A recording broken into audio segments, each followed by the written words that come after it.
Olá, meus irmãos, bom dia, graça e paz. Que prazer estar junto com você, que privilégio estar junto com você nesse domingo, dia 14 de março do ano de 2021, nesse domingo lindo, nesse encontro da nossa EBD. Nós decidimos nesse domingo, quando estamos começando a conferência da nossa igreja, conferência de aniversário, de não realizarmos a EBD presencial. Porque nossos encontros de segunda e terça-feira serão presenciais. Então nós quisemos assim arrumar um meio, um modo estratégico de termos menos aglomerações no templo, menos ajuntamento no templo. Então, para que nós pudéssemos estar no templo segunda e terça, nesse domingo de aniversário, primeiro domingo, nós vamos estar agindo de uma forma diferenciada então. EBD online e culto à noite também será transmitido online. Estaremos no templo com a equipe de trabalho, né?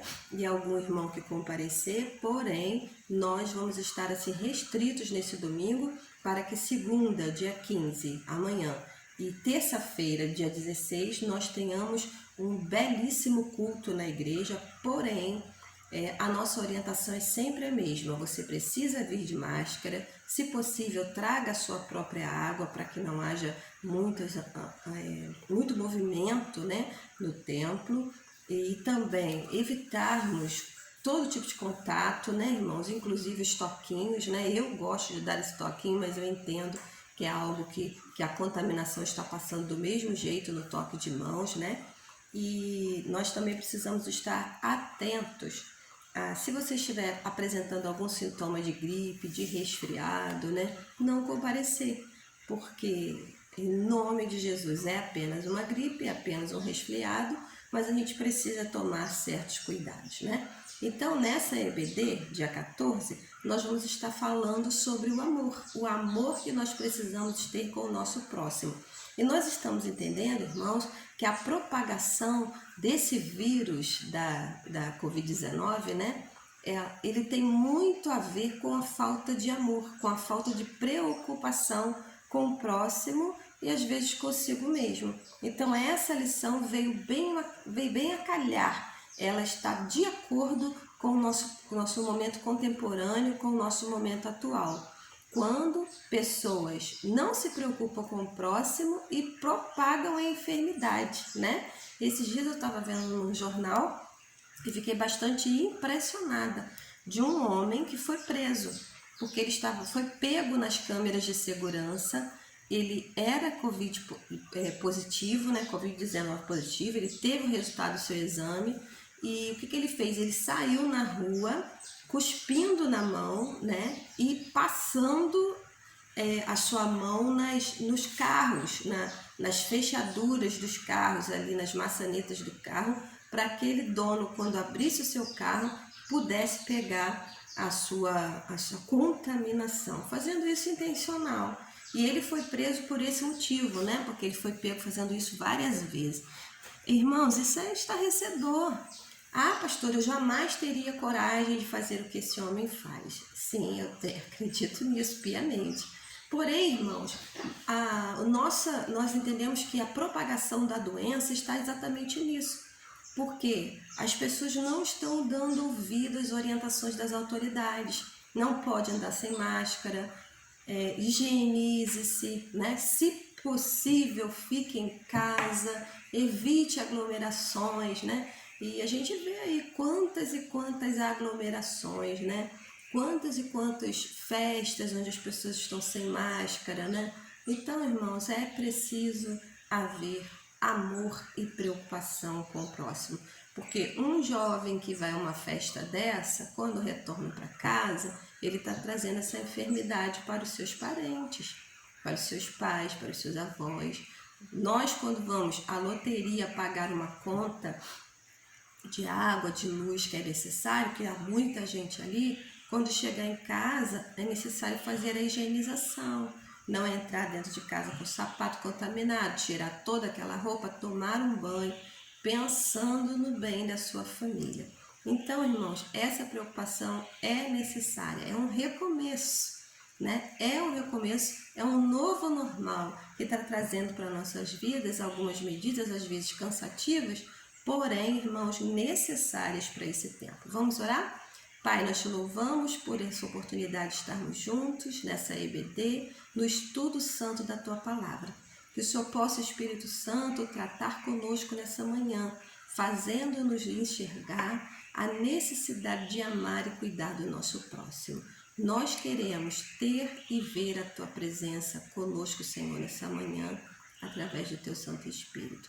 Traz saúde aos meus irmãos, em nome de Jesus, visita cada lar, cada família, os queridos que estão enlutados, as famílias enlutadas, as famílias, ó Deus, que estão com as pessoas internadas, seus entes queridos, que sejam consolados pelo Teu Santo Espírito e que sejam cheios de esperança, que o Senhor fará o melhor. Oramos assim, ó Deus, em nome de Jesus. Amém. Queridos, então vamos lá. Eu convido a você a abrir a sua Bíblia no livro de Neemias, que é o livro que nós estamos estudando. Primeira parte das lições, nós estudamos Esdras na reconstrução do Templo de Jerusalém. E nessa segunda parte das lições, já estamos na lição 11, irmãos. Faltam apenas 2 para acabar o trimestre. Olha bem como os dias estão passando acelerados. Nessa segunda parte, então, nós estamos estudando Neemias, ok? Abra sua Bíblia, Neemias capítulo 5. Deixe essa Bíblia aberta, né? Porque nós vamos usar aí alguns versículos para a nossa meditação. Neemias capítulo 5. Esse texto de Neemias capítulo 5 é estarrecedor, nos choca, né? E tem muito a ver com o que nós estamos vivendo hoje. Nós vamos estar falando hoje, nessa lição número 11, né? Sobre deixando os maus hábitos. Dentro da reconstrução, dentro do recomeço, e o nosso tema do trimestre é recomeçar, um grande desafio, nós estamos vendo algumas medidas que nós precisamos tomar, ter na nossa vida, quando nós desejamos recomeçar algo. Nós estamos no momento de recomeçar, nós estamos no momento de novo normal. Então, nós precisamos deixar para trás maus hábitos para que esse recomeço seja viável. O que eu tinha de mau hábito precisa ficar no passado e ele precisa ser substituído por bons hábitos. Nós sabemos que hábitos são costumes que a gente tem na nossa vida que ficam tão enraigados na gente, fazem tanto parte da gente, que passam a ser naturais. Então, muitas das vezes, maus hábitos, né, que nos fazem mal, se tornam tão costumeiros, tão enraizados, que fazem parte do nosso dia e a gente nem percebe.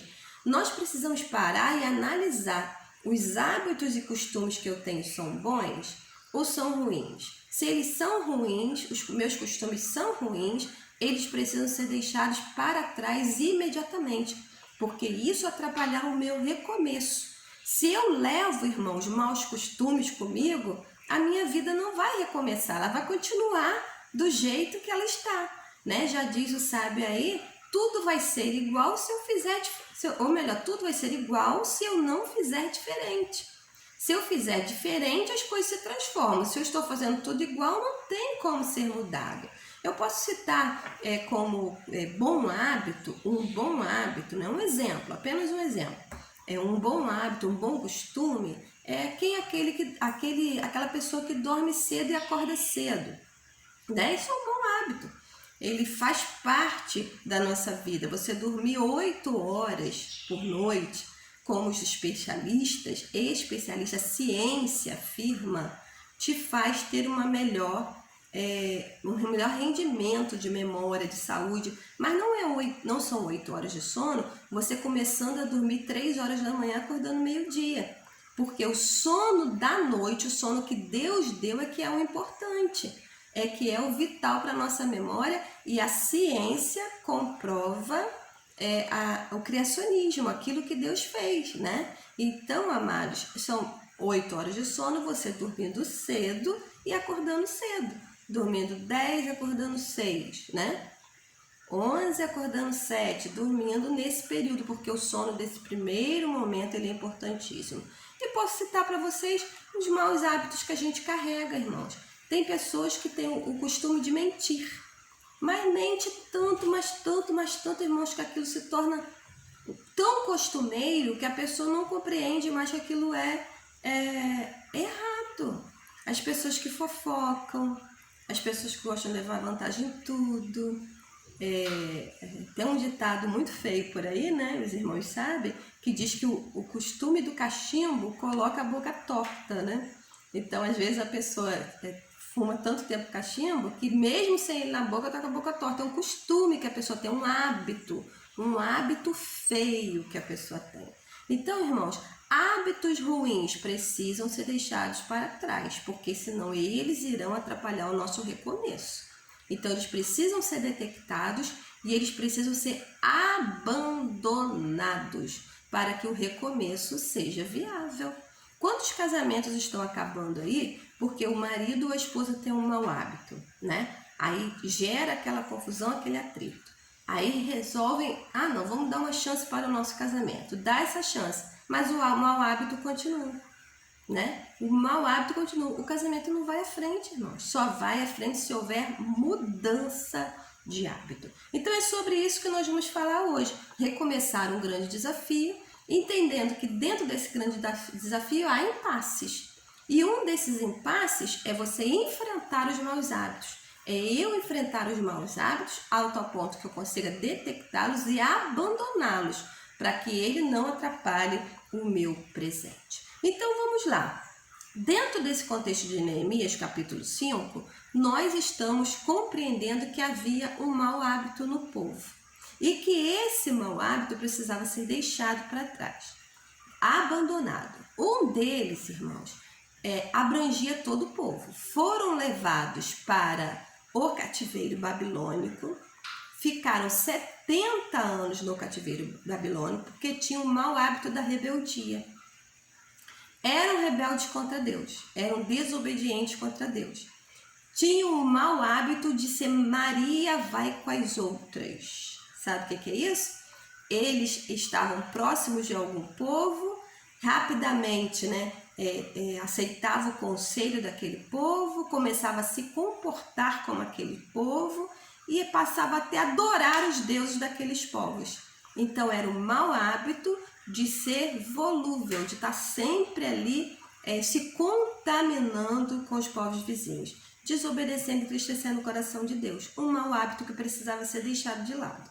E agora nós vamos ver que mesmo passando esses 70 anos em cativeiro babilônico, alguns dos povos judeus retornam, né, para Judá, trazendo consigo um mau hábito. E nós vamos estudar isso agora em Neemias capítulo 5.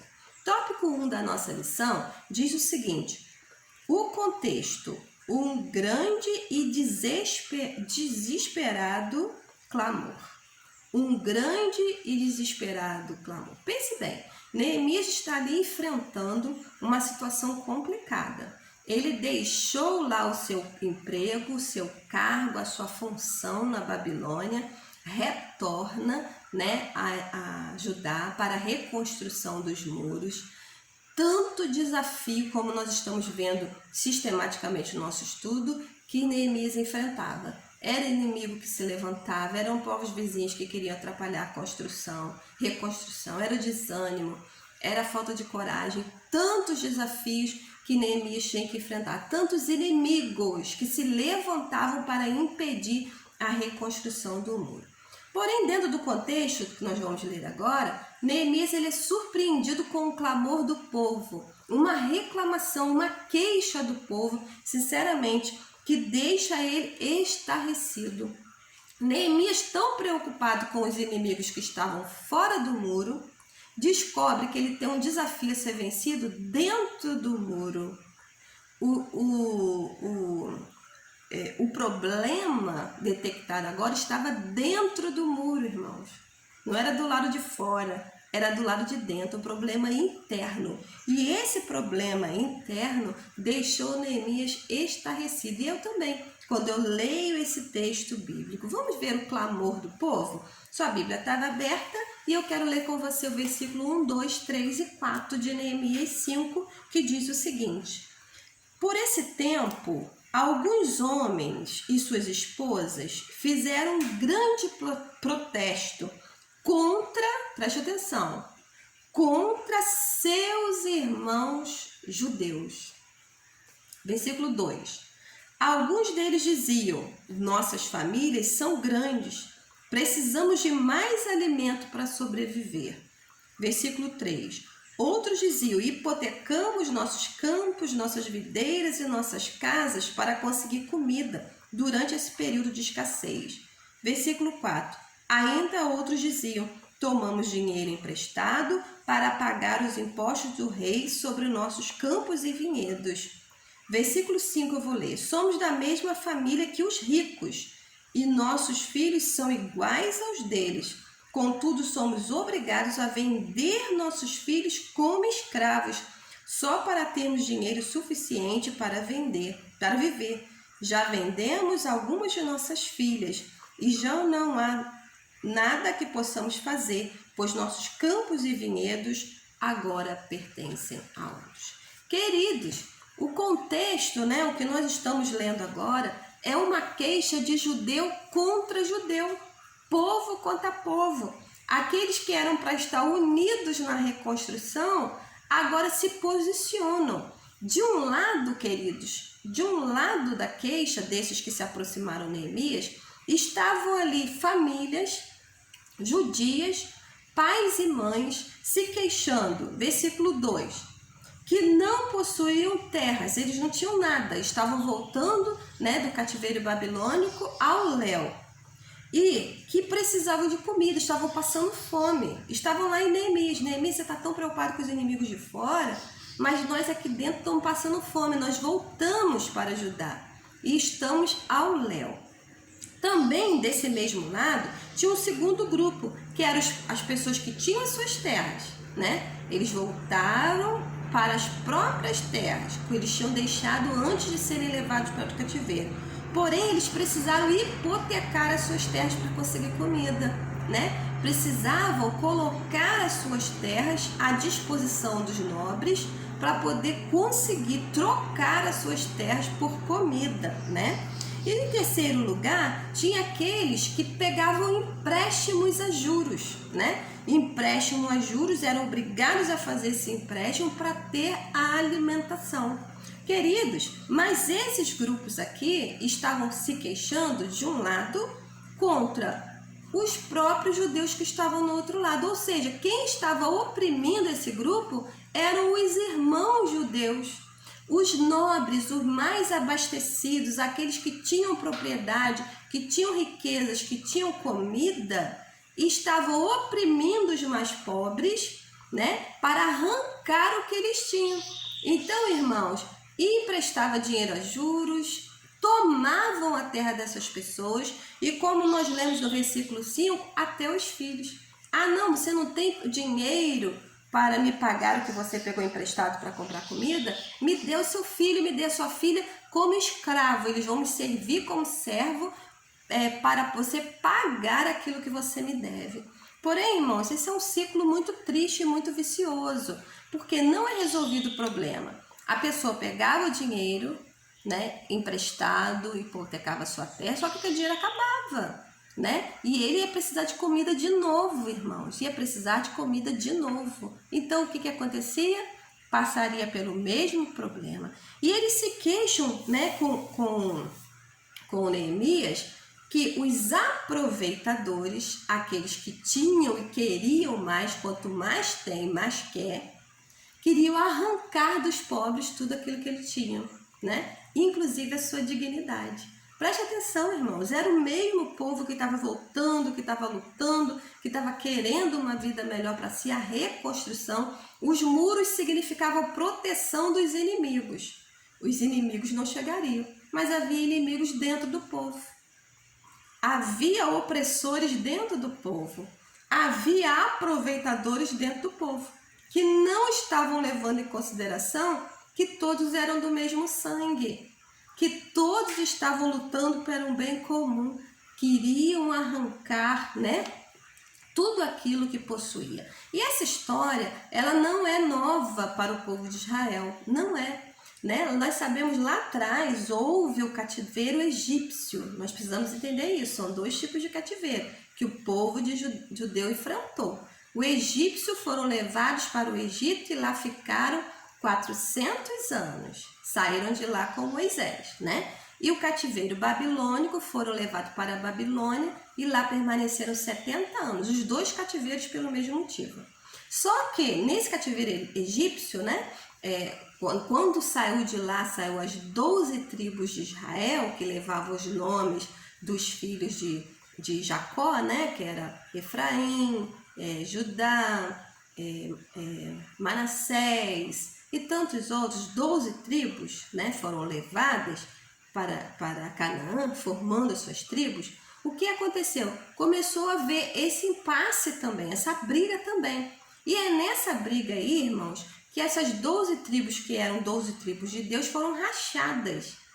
Porque um queria oprimir o outro. Foram rachadas e ficou dividido o reino do norte e o reino do sul, né? No reino do norte, 10 tribos, no reino do sul ficou Judá e a capital Jerusalém, ali, né? Foi onde Davi reinou. Porque já houve esse racha. Então esse povo agora sabia que tinha acontecido isso no passado, mas não estavam nem aí. Queriam de novo promover um racha, uma briga dentro do povo que estava retornando do cativeiro. Opressores e oprimidos, né? Pessoas que tinham como oprimir e pessoas que sofriam a opressão. Isso entristeceu muito o coração de Neemias. Imagina, irmãos, ele lá lutando para a reconstrução, lutando pela união do povo, percebe que ali está havendo uma divisão de interesses, opressores e oprimidos. Então, Neemias, ele fica fatalmente entristecido com essa falta de amor dentro dos muros, com essa falta de interesse, né, pelo comum, pelo bem comum, dentro dos muros, dentro do povo havia essa confusão.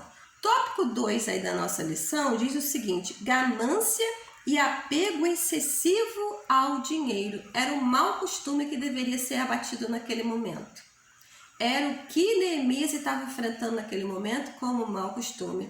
Os nobres já tinham esse mau costume de serem gananciosos e apegados ao dinheiro. Veja comigo o versículo 7 de Neemias 5, diz o seguinte, versículo 7. Depois de pensar bem na questão, repreendi os nobres e oficiais, dizendo: vocês estão prejudicando seus próprios irmãos ao cobrar juros quando lhes pedem dinheiro emprestado. Em seguida, convoquei uma reunião pública para tratar do problema.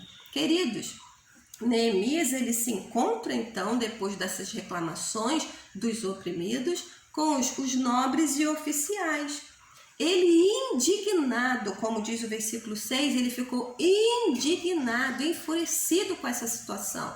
Então ele se reúne, ele encontra e repreende esses nobres e oficiais pelo que eles estavam fazendo. Vocês estão dentro de si com esse hábito terrível da ganância e o apego ao dinheiro, estão querendo mais, mesmo que para isso vocês tenham que oprimir, prejudicar os seus irmãos judeus. Esses oficiais e nobres foram repreendidos porque eles estavam ameaçando o recomeço. Aquele povo estava ali por promessa de Deus para recomeçar. E como recomeçariam se inimigos estavam dentro do povo, oprimindo, roubando-lhe toda a sua dignidade? Por isso, Neemias, ele repreende aqueles nobres. Você fica pensando, isso é atual, irmãos? Isso é contemporâneo? Isso acontece no nosso tempo? Aí na nossa revista está escrito assim, né? Astuciosamente, entretanto, os nobres aproveitaram-se da oportunidade da tremenda crise econômica de seus compatriotas para enriquecer. Olha bem, irmãos, para enriquecer. Neemias teve a coragem para quebrar um ciclo vicioso do mau hábito.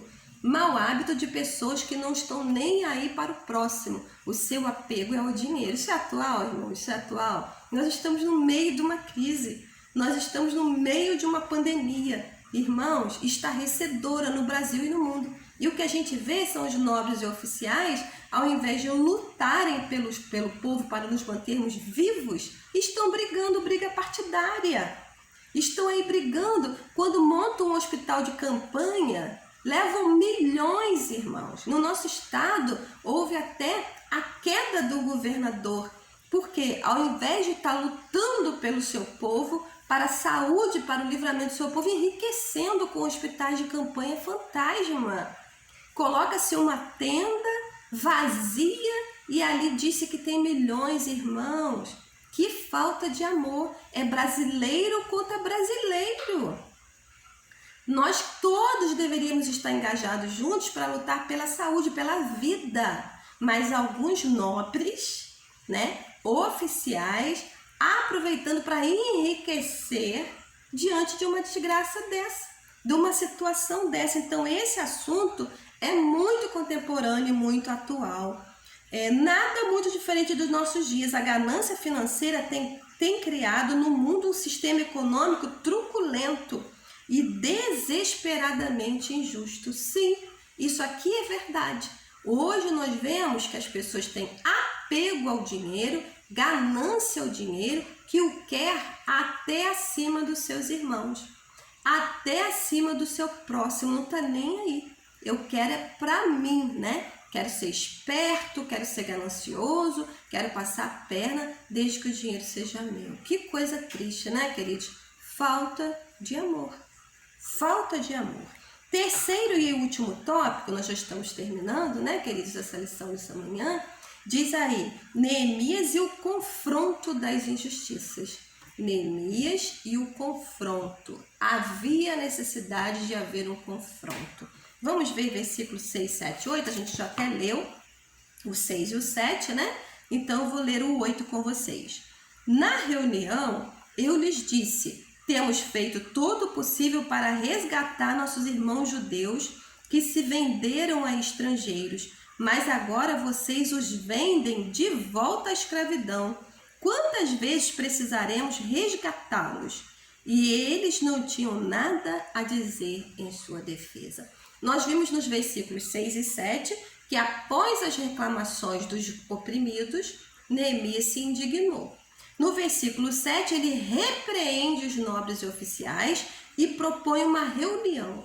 E nessa reunião, como nós acabamos de ler no versículo 8, Neemias repreende os nobres e oficiais. Como é isso que está acontecendo? Nós estamos aqui reconstruindo o muro, estamos gastando dinheiro, comprando os judeus que são escravos de outra terra, para trazê-los para que eles possam ser edificados novamente aqui em Judá. E vocês estão tornando eles escravos de novo. Eles saem de lá dos povos, que oprimem. Nós trazemos para cá, libertando-os da escravidão. Chega que eles se tornam seus escravos.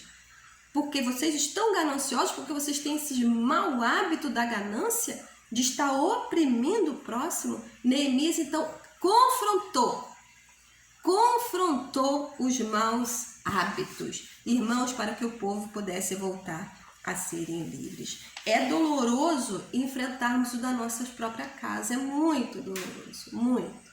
Como dói, como machuca. Mas esse confronto às vezes é necessário, irmãos. Nós, diante de testemunhas, não é acusações, são confrontos da realidade. Admitir o que está acontecendo. Vamos admitir o que está acontecendo para que nós possamos enfrentar. Neemias, ele admitiu a nobres oprimindo o restante do povo, a nobres com maus hábitos gananciosos. Eles precisam enxergar isso. Que eu estou aqui lutando por todos, mas que não estou sendo ajudado pelos nobres e oficiais. Então Neemias confronta. Ele confronta como líder, irmãos. Ele estava ali para reconstruir, ele estava ali para um recomeço junto com aquele povo. Então ele precisava de todo o povo pensando de uma mesma maneira, Há momentos que o líder precisa confrontar. confrontar os maus hábitos. Irmãos, um dos maus hábitos que nós precisamos confrontar, e eu vou dar uma palavra de amor a você. Nesse momento que Bandeirantes 1, que nós estamos recomeçando, estamos revitalizando, estamos aprofundando raízes da revitalização. Há irmãos do povo que tem um mau hábito, e o mau hábito do pessimismo e do negativismo, de estar sempre com palavras contrárias, com palavras negativas. Como isso machuca, como isso ofende, como isso magoa, como isso coloca a gente para baixo. A gente está com aquele gás, com aquele pique, vai dar certo, vamos fazer junto com coragem e tem sempre alguém do lado. Isso não vai dar certo, isso nunca deu certo. Ela não vai conseguir, a igreja não vai discipular, a igreja não vai trazer gente nova. Isso é muito difícil, meu Deus, discipular, meu Pai. Queridos, essas palavras negativas, de mau costume, precisam ser deixadas para trás nesse momento de recomeço. Sabe por quê? Discipulado não é uma ideia da pastora. Discipulado é bíblico. Discipulado foi Jesus que deu a ordem. E se Jesus deu a ordem, nós precisamos fazer. Nós vamos revitalizar, irmãos. Nós vamos crescer, irmãos. Nós vamos povoar o céu, irmãos. Nós precisamos ser corajosos, irmãos. Para com esse negativismo. Me puxar para trás, junte-se a nós e vamos caminhar para obedecer e praticar a palavra de Deus. Faça a sua parte. Nos ajude, pelo amor de Deus. Porque tem pessoas indo para o inferno, enquanto nós dentro estamos com tanta falta de amor. E Jesus diz que há 3 coisas, a esperança, a fé e o amor. Mas o amor move todas as coisas. Então nós precisamos amar o nosso próximo, que está sem Jesus, e nós precisamos fazer. Precisa haver esse confronto. Chega de negativismo, junte-se a nós. O nosso real inimigo está do lado de fora, que é o diabo. Então, dentro dos muros, nós não podemos ter inimigos. Pessoas oprimindo o restante do povo. Pessoas que estão colocando para baixo com o seu pessimismo, né? Com a sua palavra negativa, nada dá certo, não vai ser bom, não tem coragem, não. Queridos, o Espírito Santo está conosco. A palavra foi dada a nós, foi liberada a nós, que é tempo de aprofundarmos raízes da revitalização, que é tempo de fazer discípulos de todas as nações. Então, coragem, vamos nos unir com coragem para discipular, ou seja, formar seguidores de Jesus. Nós somos seguidores de Jesus, formando outros seguidores. É fácil esse recomeço? Não é, mas o Espírito Santo, ele está conosco. Neemias repreendeu os exploradores e nós estamos aqui para confrontar os negativos. A palavra de Deus foi liberada a nós. Fazei discípulos de todas as nações. Bandeirantes chega a 8 anos e nós vamos chegar a 9, 10, 11, 20, 30, quantos o Senhor nos permitir. Porém, em amplo crescimento, levando pessoas até Jesus, né? Levando pessoas a se formarem seguidores de Jesus como nós somos. Para pensar e agir, aí está. Primeiro, pensar e agir. Pensar, refletir e praticar, agir. Hoje estamos presenciando escândalos e maus hábitos em muitas áreas da vida cotidiana. Mas você consegue identificar os seus próprios maus hábitos? Apontar das pessoas é fácil, mas os nossos? Nós estamos conseguindo refletir, pensar e agir para abandonar esses maus hábitos? 2. Precisamos estar atentos, pois onde quer que a obra de Deus prospere, o inimigo faz todo o possível para que haja dificuldades. Meu Deus, só o Senhor. Fique firme e mantenha-se na direção certa. Foi essa palavra que eu dei à irmã Marilene. Marilene, já estão se levantando. Os problemas já estão se levantando diante do aniversário da igreja, mas nós precisamos ser corajosos. Vamos nos manter firmes. E nós precisamos de vocês, irmãos, orando, clamando e agindo para que as coisas aconteçam. Traga o seu jovem, a sua adolescente, amanhã à noite, acompanhe-o, convide-o, não deixe ele em casa, pelo amor de Deus, entre em jejum, para que ele possa estar conosco no templo, pegando o gostinho do retorno à igreja, à casa do Senhor. Faça isso em nome de Jesus, confronte esse desânimo, para que nós possamos ser mais do que... não, Bandeirante nunca vai ter jovens adolescentes. Como não, irmãos? Nós estamos trabalhando para isso, em nome de Jesus. 3. Confronte os maus hábitos com coragem. Não hesite em acabar com eles, pois disso depende grande parte do crescimento espiritual. Sim, confronte os maus hábitos e viva para Jesus com coragem, porque o Espírito Santo, como diz João capítulo 14, é o nosso encorajador. Que Deus te abençoe. Junte-se a nós, cheio de coragem, enfrente os maus hábitos e abandone, porque a obra do Senhor precisa ser feita, ela não pode parar. Até logo mais, se Deus assim nos permitir.